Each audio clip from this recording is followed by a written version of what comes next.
The wait is finally over. The day is here and the trade is official. No more suspense. Andrew Wiggins doesn't have to worry about where he will play anymore. It is official. Andrew Wiggins is headed to the Minnesota Timberwolves, and Kevin Love is now officially a Cleveland Cavalier.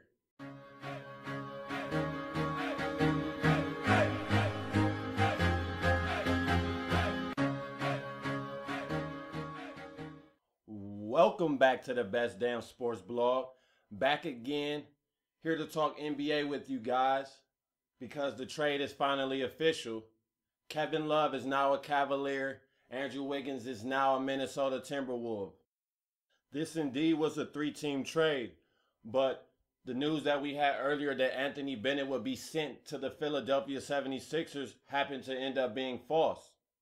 Because in the three-team trade, I will have it on the screen if you would like to see for yourself, but I'll also read it off.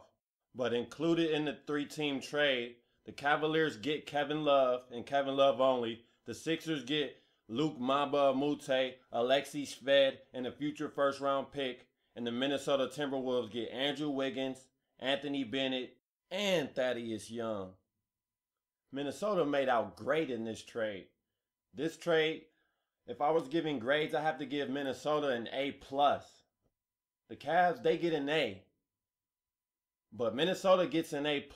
They turned Kevin Love, a superstar who was going to leave their team for nothing next summer.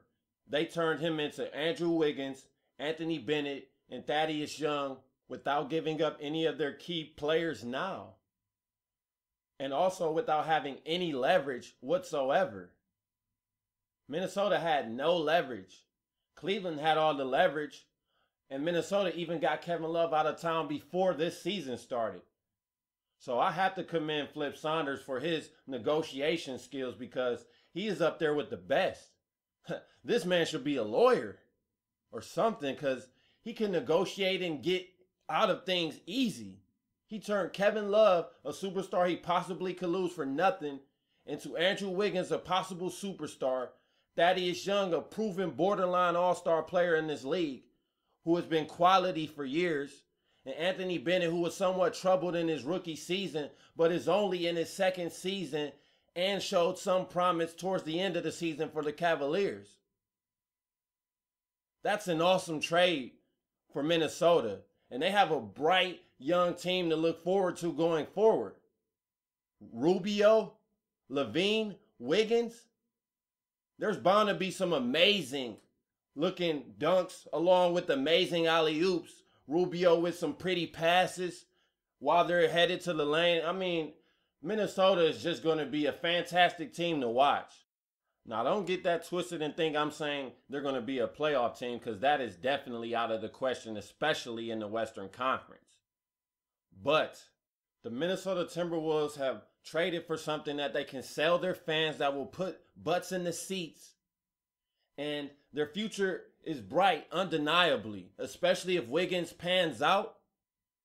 They're set for the future. So Minnesota, they made off with an A+ in this trade. There's nothing negative you can say it from a Minnesota point of view about this trade.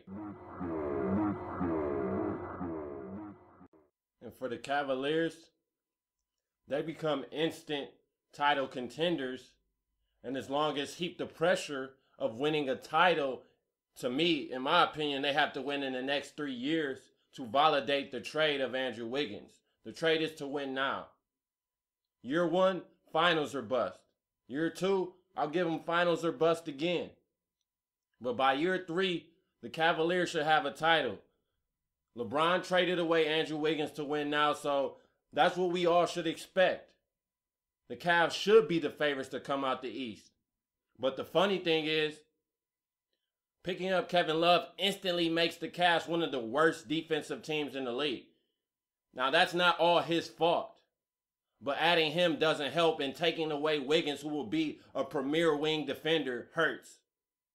And LeBron is aging. The Cavs still lack a wing defender, I feel. Sean Marion can do the job somewhat, but he cannot stay in front of younger players such as a Bradley Beal, Paul George if he's not injured. See what I'm saying? Those are people Andrew Wiggins could have guarded. And that's only 2 examples. But the Cavs are instantly the favorites to come out the East. I think if they don't come out the East, this season should be considered a disappointment. Kevin Love, Kyrie Irving, LeBron James. KG, Ray Allen, and Paul Pierce made the finals and even won the title their first year. LeBron, D-Wade, Chris Bosh lost the title their first year, but at least they made the finals. And that's why I expect the Cavs to do the same. Now, there's rumor Kevin Love is to be number 0. And I'm trying to figure out why number 0. Is it because of your amount of playoff appearances? Or what? I'm not sure. I don't really get the number 0, but I just wanted to throw that in there. And yeah, the Cavs, now offensively, they're going to be a juggernaut. The Cavaliers, they're going to be a juggernaut. I see them scoring around 105 per game. See, but the problem is they're probably going to give up 100 themselves, excuse me. So it's going to come down to, are they going to be able to outscore people? And I think they will be able to outscore, especially the bottom teams, even the middle of the pack teams. But the elite teams, the San Antonio Spurs, the Chicago Bulls who play great defense, will they be able to outscore them? I think they'll be able to outscore the Bulls for the simple fact they don't have a lot of scoring unless Doug McDermott can come in and give them around 15 points a game. I think that's a possibility, but it is not likely he can give you that much as a rookie. But I'm high on Doug McDermott. But back to the Cavaliers, as I was saying. Against the elite teams, which in the end, I would say is San Antonio. I think they probably can't beat any other team than San Antonio because nobody plays as great of team defense as San Antonio does. If the Thunder were to come out the West, I think Cavs have a better chance against them. The Warriors, they don't really play defense. So, I mean, the Cavs, when you look at it, their biggest threats are the Bulls and the Spurs.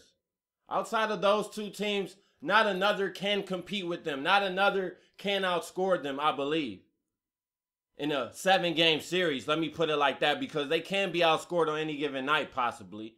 But in a 7-game series, those are the only 2 teams I see even having a small chance of beating the Cavaliers.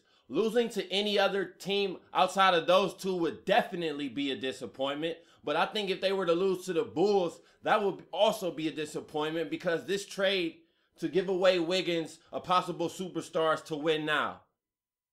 So Cavs need a title by year 3. This is a great day in Cleveland sports. I'm not trying to take away. But pressure comes along with this trade. Kevin Love, no playoff appearances, number 0. Kyrie Irving, 0. Deion Waiters, 0. None of these guys have playoff experience, and they're all starting. There may be lumps along the way, but the Cavs are expected to win, and win now. So the Cavaliers, you are on the championship clock.